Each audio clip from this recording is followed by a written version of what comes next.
going on, guys? Sean here, Hammerhead Garage, working on the old 83 today. I'm going to show you guys hopefully how to get a charging system rotor off of these things so that I can ship it off to get rewound. So anyway, let's go through the process. Hopefully it'll come right off. They probably don't always very often, but we'll see what happens here. First things first, raise up the old lift.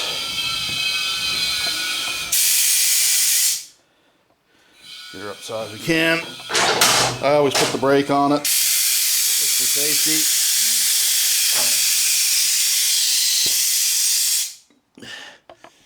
Leave a little air in it, never hurts. So, 3 8mm bolts holding on the cover. Let's just see here if I can situate it. A good old camera trick here. I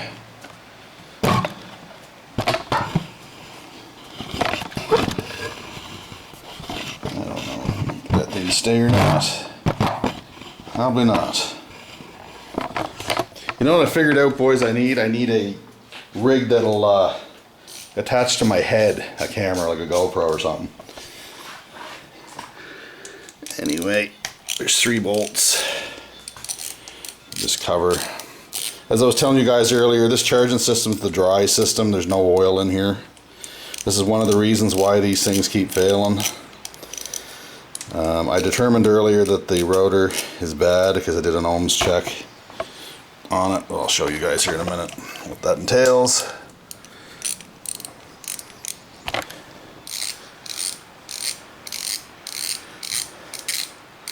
Doing this one-handed, of course. Anyway, I hope everyone's having a good Friday. I've been busy, have lots of work going on. Got a GSXR sitting out there that needs some work. It's got a regulator rectifier problem. How I found that is I took a multimeter and I strapped it to the gas tank and I went for a ride. In the first hour it was charging at 1450, which is perfect. But then I let the bike cool down 20 minutes, I started it up, went down to 1220, went back up to 1330, and then it went down to 1220 and it stayed at 1220. So while the bike was running, I took the tail section off and I ohmed out the not ohmed, but an AC charging system, checked the stator wires coming out of the charging system on the crank, and they were all putting out 80 volts AC, which is perfect. So there's only 3 things in that system, and it's, well, 4 things counting the wiring, but the battery, the rectifier regulator, and the stator, right? So anyway, get this last bolt off.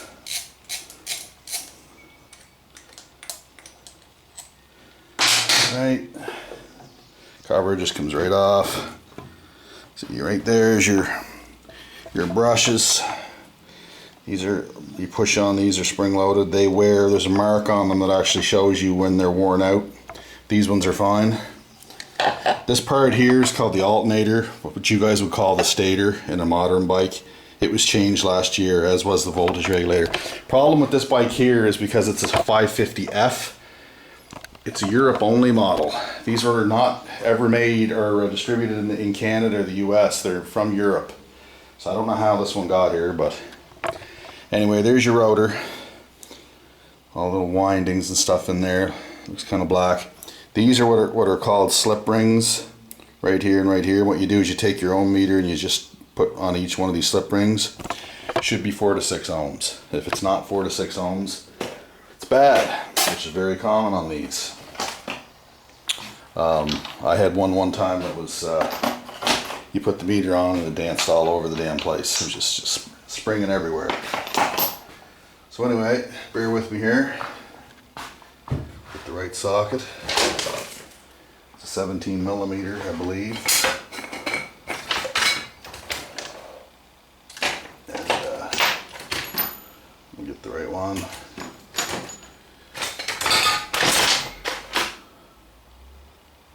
There we are. And the adapter for my, the adapter I call it, for my air gun.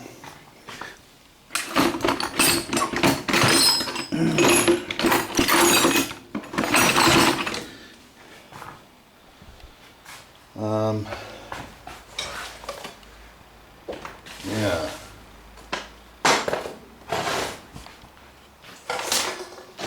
Place is a mess. Man, I gotta spend some time and clean this shop up. It's killing me. It's too dirty, man. I don't like it that way. I like it cleaner. Anyway, here we go. There's the adapter. Oh, you can see that. Now I'll grab my airline over here.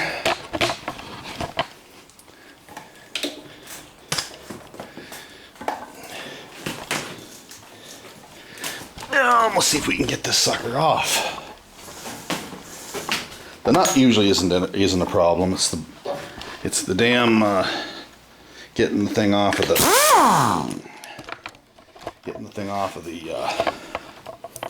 spline.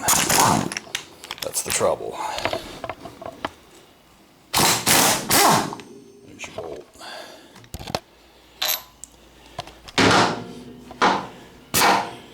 Now this thing's got there's your bolt. This thing's got threads that go in a fair piece.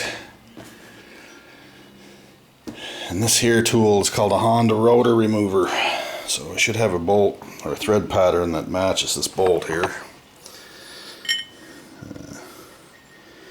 If I don't, I'm told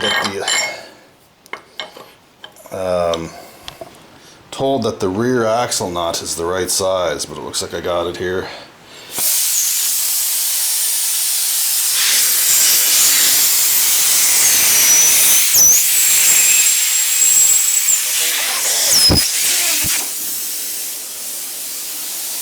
That's just a hole in my airline. It's just sprung a leak. Anyway, wind it in.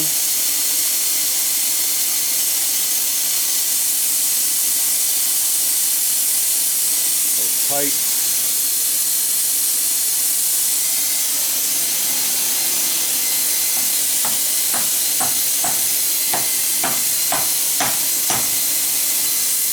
Just like that.